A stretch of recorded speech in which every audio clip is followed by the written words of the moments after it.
বাজান রে, মৃত ব্যক্তির সবচাইতে বেশি কষ্ট হয় যখন মৃত ব্যক্তিকে বাড়ি থেকে বের করে নেওয়া হয়। তার চাইতে বেশি কষ্ট হয় যখন তাকে রেখে আত্মীয় স্বজন বাজান সবাই চলে আসে।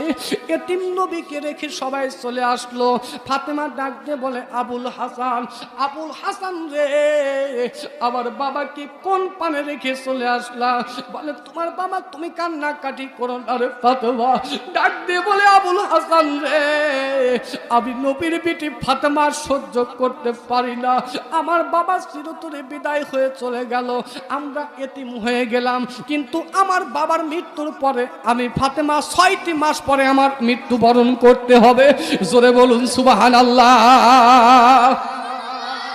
এ আবুল হাসান, আমার বাবা মৃত্যুর পর 6টি মাস আমি বেঁচে থাকবো।